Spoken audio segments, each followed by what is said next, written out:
Homeless boy shouts, "Don't eat that." The billionaire freezes when he learns why. The park café sat like a polished mirror on a stretch of sidewalk where glass towers met trolley tracks. Brass handles gleamed. White tablecloths caught the afternoon light. Inside, the air tasted of espresso and butter, of warm bread fresh from a tray, and 100 small, polite conversations. On one side of the room, servers moved with the practiced grace of those who knew they were serving more than food. They were serving appearances. At a corner table sat Bernard Green, 72 years old, immaculately dressed in a navy blazer that had once been stitched for weather he no longer felt. He looked like someone who had learned to make decisions slowly, as if the world itself might respect the patience of a man accustomed to being obeyed. At his elbow, Marissa, his wife, filtered every light in the room through an exacting smile. Her coat was the color of new money. Her nails were the color of things polished to a high, private shine. Outside, under the awning, the city had other rhythms. A boy in a faded hoodie sat on a low stone wall, knees drawn up against himself. Malik was thin in a way that made it clear he had long been ignored. Cheekbones sharp, palms calloused, fingers stained with the city's small work, paper, bubblegum, anything traded for a few loose coins. He watched the cafe through the glass, not because he wanted to be part of the scene, but because it made the world map of his life legible. From his vantage, he could read habits, which tables tipped more, which windows attracted laughter, which hands were distracted by phones. He had learned to see the details that other people left unremarked. He saw Marissa reach into her handbag as Bernard scrolled through his phone. He saw her fingers close around a small object, no larger than a lipstick tube. He watched her tilt something into the rim of Bernard's soup, the motion so slight it might have been an absent-minded shimmer of light.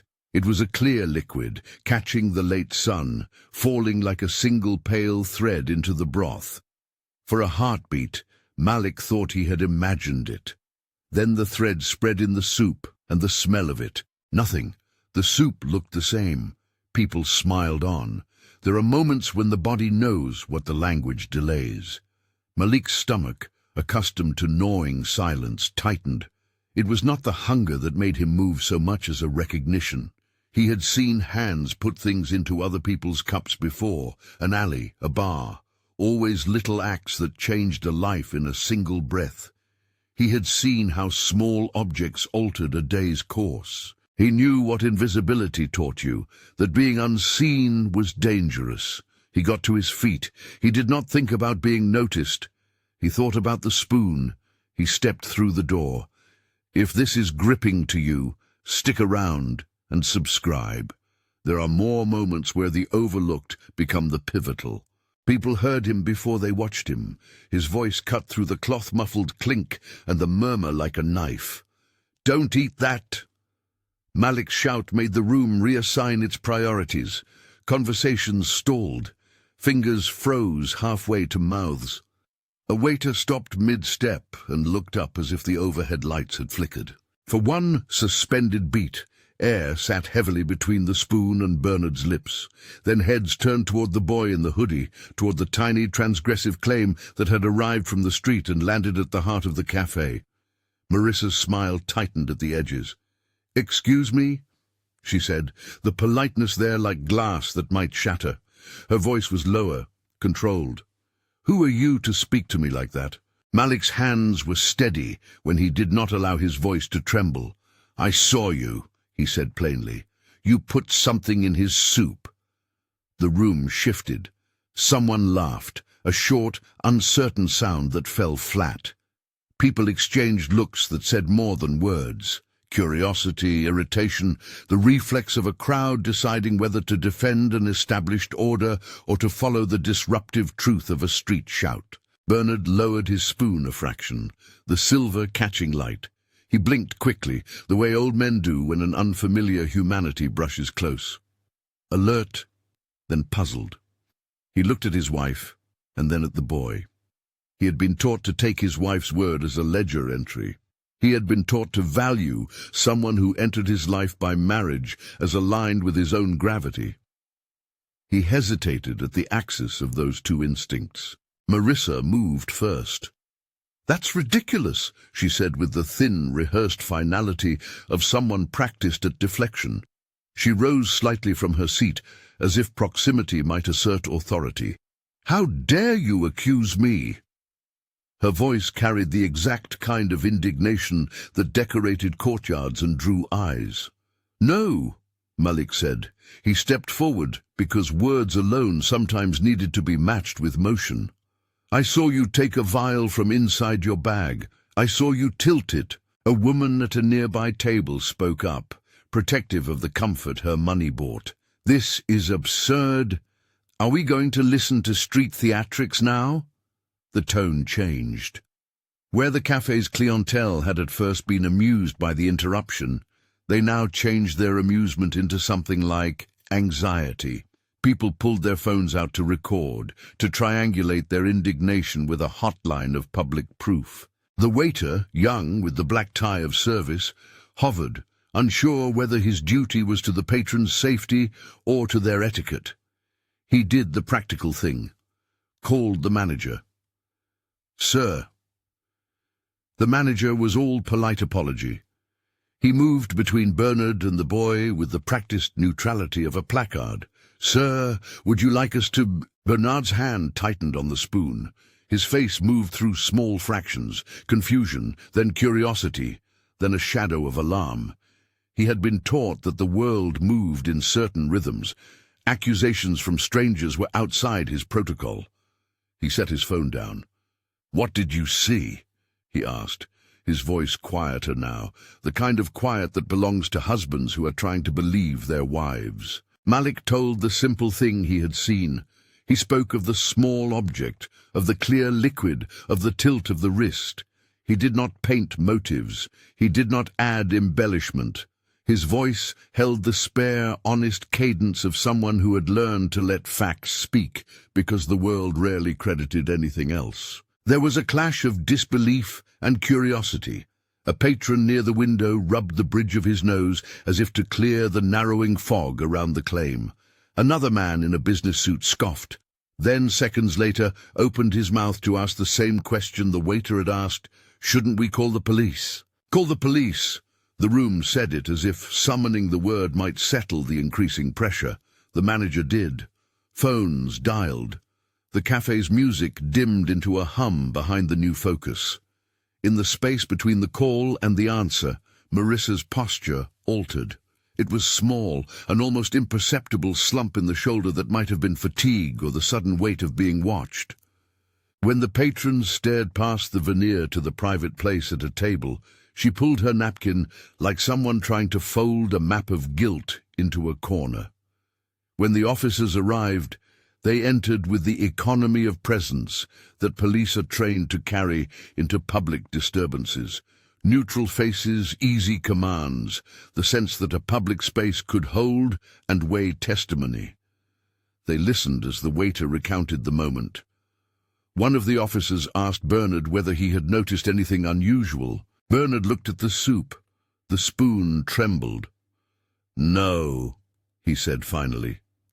He looked at Marissa and then at Malik, trying to place what he was hearing into the ledger of his life.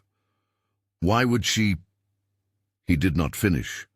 The sentence made an audible absence. An officer asked to see the soup. He called for a safe container, and the kitchen staff followed through with the methodical compliance of people used to rules. The spoon was set aside. The soap of conversation shifted to the practical. Preserve the evidence, avoid contamination, statements. All the while the cafe hummed unnaturally, a giant waiting room where every patron became a witness. Marissa's first line was the sort of immediate denial people reach for when something unthinkable threatens their composed identity. "This is ridiculous," she said again, louder. "He is my husband. How could I—" Her voice broke.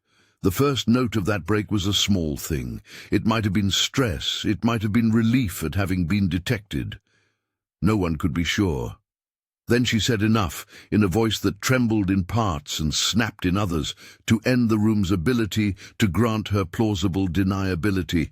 "I did it," she said, and the words landed like a stone thrown into the cafe's glassy pool. Gasps moved through the room like a wave. Bernard's spoon paused midway, a sliver of soup caught between bowl and mouth. He seemed to float there, as if the world had changed its dimensions and left him hanging between past trust and present shock. The freeze was total. His eyes widened, his jaw slackened, the small muscle that lifts the corner of his mouth for polite smiles entirely absent.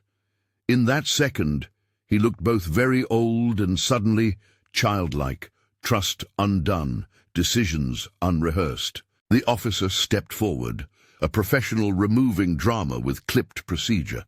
"Ma'am," he said, voice even, "we need you to step outside with us. You're under arrest on suspicion of attempted poisoning." Marissa's reaction briefly returned to practice posture, but it disintegrated almost immediately.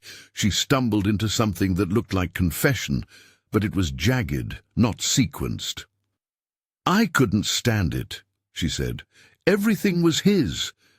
I thought if he—" She stopped. Her words were half-sentences, dangerous in their open edges. She did not explain fully, she did not need to. The officers read the incriminating act, and that, coupled with her admission, was enough for them to proceed. They placed her in cuffs with the careful, business-like touch that tries to preserve dignity even when trust is gone. The murmurs rose, a current of questions that had no immediate answers. People reached for their phones, for their own versions of what had happened. It is rare to witness a private rupture with the clarity of public light. The cafe's lights suddenly seemed to make every face too visible. Bernard did not move for a long moment. The world narrowed, the spoon suspended, the soup untouched. He watched Marissa being led past the tables, her face a conflicted map of defiance and collapse. He watched her pass toward the door and out into the sunlight where, for a hanging flash, the city's theater swallowed private tragedy. He froze, in the way people freeze when a truth refutes the life they have rehearsed for years. It was not just that he had been betrayed. It was the recognition of vulnerability in a man who had been accustomed to control. The realization had weight. It came slow enough that every person in the room could see the change. The dignified man rendered suddenly uncertain, the man whose commands were usually decisive, unable to gather the sentence to respond. Malik watched the man whose life he had saved. The boy saw the way gratitude and shock tangled in Bernard's face. He did not relish the moment. He simply had done what he could, and now felt the old nervousness. Would his action be rewarded with kindness, or dismissed as impertinence? Would the world resume its prior indifference, or would this be a hinge that swung open something larger? Bernard's first sound was not words. It was a breath that seemed to collect all the small things and then release them. He set the spoon down with deliberate slowness, as if deciding whether to reclaim the simple action.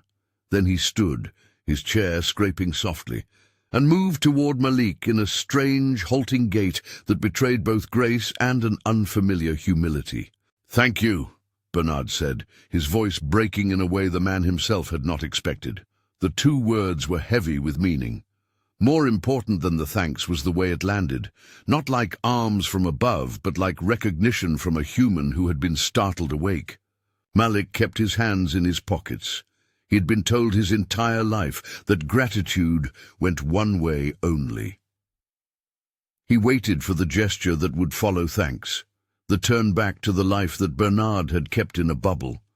But Bernard did not turn away. "Come with me tonight," he said. "There are places, safe places. We'll find you a room. We'll get you something to eat that isn't thrown together out of a bag. If you'd let me, I want to help." The offer was not spun as charity. It did not come with a sermon about virtue. It was small and specific, and that is what made it real. A place for tonight, a promise to provide immediate safety. There was also the murmur of a longer-term commitment in the tenor of Bernard's voice, though he did not overpromise. He had been taught to value measured words, and now he used that habit to make a practical opening rather than a grandiose vow. Malik's face did not change the way a movie might script it. It shifted in the slow way of someone weighing an unfamiliar currency. "Why me?" he asked, because the question needed to be asked, and because it was the only way to name the disbelief that lived in him. Bernard looked at him, the pause between them full of the day's debris. "Because you said something," he answered simply, "because you were brave when no one else was." That distinction mattered. There is a thin line between pity and respect. Bernard attempted to cross it honestly. He did not speak to be absolved, he spoke to respond. Malik accepted the immediate offer with guarded relief. He would not spend the rest of his life in the warm, predictable patterns of mansions and chauffeured cars. He would not be instantly integrated into a new identity. But tonight, a room without the cold of street corners mattered. A hot meal mattered. A human being had noticed him and had allowed for the possibility of a life not defined by being invisible. The officers completed their procedural tasks, statements, signatures, the taking of contact information. The cafe's soundscape shifted from a loud, shocked vibration to a hesitant, reflective quiet. People resumed their conversations slowly, like a river finding its old course, but now with one bank forever changed. Bernard stood for a long moment after the formalities. The look on his face had the single-track intensity of someone who had discovered that protection could be fragile and that those closest to him were capable of harm he had not imagined. He did not publicly display fury. There was something quieter, deeper, compassion for the boy who had acted, a sadness for the woman who had been taken into custody, and a dawning comprehension of his own vulnerability. He turned to those around him with measured, sincere words, acknowledging the disruption and asking for privacy for now. It was the voice of a steward trying to reassemble a small society that had been briefly undone. Patrons murmured their assent.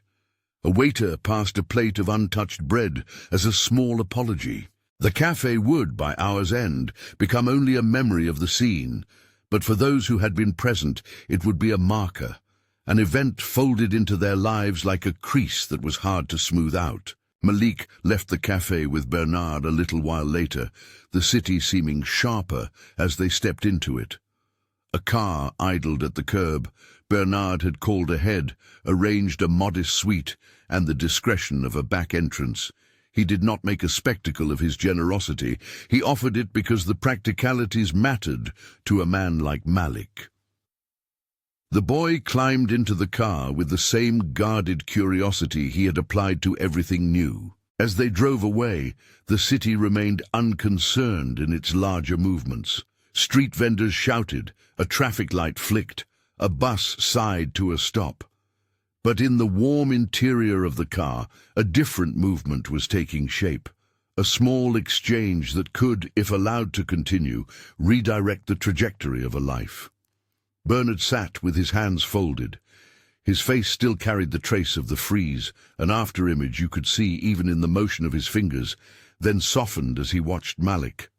"You've done something brave," he said again. "Not many people act when they see something wrong."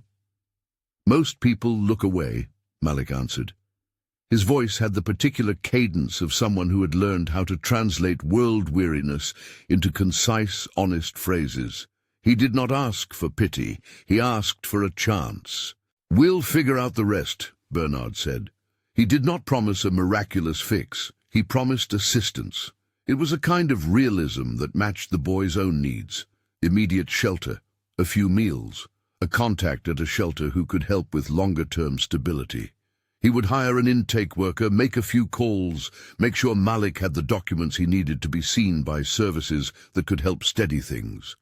He would not pretend that this single night solved a lifetime, but it would be a start. Back at the park cafe, people returned to their routines with a new story to fit into their histories. Some left more guarded, some more compassionate. A man who had been indifferent to the boy on the wall paused by the curb and looked for a moment at a cardboard sign that had always been invisible to him. Not every witness altered permanently. That is the honest part of human behavior. But for Malik and Bernard, the exchange had already carved out a new path. In the weeks that followed, the cafe would be the place people referenced when speaking about the day the unseen spoke and was heeded. News would mention an attempted poisoning, a wealthy man, a wife in cuffs, and the unlikely savior who refused to allow proximity to privilege to erase the prescience of a streetwise gaze. The facts remained contained. An attempted poisoning, the arrest, the immediate offers of help. There would be no dramatized trial in the narrative beyond that morning. There would be no invented conspiracies. The moment itself did enough work.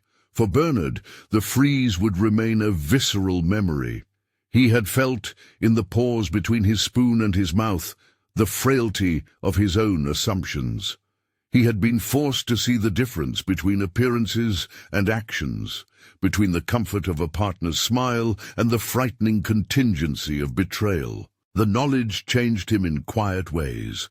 He was more attentive to the people around him, less inclined to insulate himself from questions, and surprisingly eager to act when he could be useful. For Malik, the day was a hinge. He did not transform overnight into the hero stories sometimes promised by articles and oversimplified narratives. He slept that night under a warm blanket and ate food that did not come from a bag. He talked, cautiously, with a caseworker who helped him understand options he had not thought he had. He learned that one courageous act could create leverage, a way back from invisibility toward opportunities. He kept his dignity. He insisted on being called Malik and not the boy who shouted. He allowed help, not charity. The cafe regained its rhythms, but the story did not entirely vanish.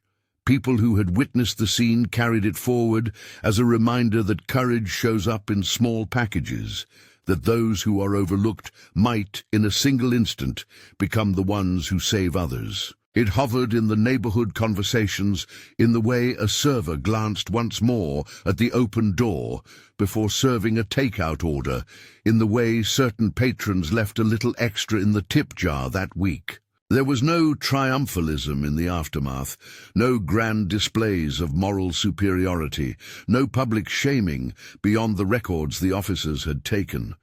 The scene had been sharp and painful and, in its final turn, oddly hopeful. Bernard had been shaken, but grateful. Malik had been cautious, but relieved. Marissa's fate, as legally ascertained in that early moment, was beyond the cafe's need and into the hands of a system whose work is slow and unmoving. The real lesson landed quietly. Bravery is not owned by any address or bank account. It can belong to a kid in a hoodie who has been taught to look twice because the world rarely looks back. It can belong to a wealthy man who, when confronted by fragility in his own life, chooses to recognize someone else's courage instead of retreating into wounded pride. As days became weeks, Bernard kept in touch. He did what he could without turning the boy into a project or an emblem. He offered rooms when necessary. He connected Malik with people who could help with job training, and he made sure the boy's name was remembered as a person, not as an anecdote. Malik, in return, accepted what he needed and refused what felt like charity. He kept his old streetwise instincts. He kept his eyes open. The cafe resumed its clinking and private laughter, but for those who had been there that day, the memory remained. A shout from an unexpected voice, the room freezing as if to listen, a life almost ended by an invisible motion, and a man who stopped in the middle of a spoonful and realized how differently the world could look. People told the story not to elevate themselves, but to remind themselves that attention matters, that sometimes the difference between catastrophe and survival hinges on a single person choosing to speak. And for the city, a note was added to the daily ledger. The overlooked deserve to be noticed, and noticing can save more than a life. It can pull at the seam of an entire day and reveal something that had been hidden in plain sight. If this resonated with you, share this story with someone who needs a reminder that courage can come from anywhere, and consider subscribing for more true-feeling stories about people who changed the course of a life with just one brave action.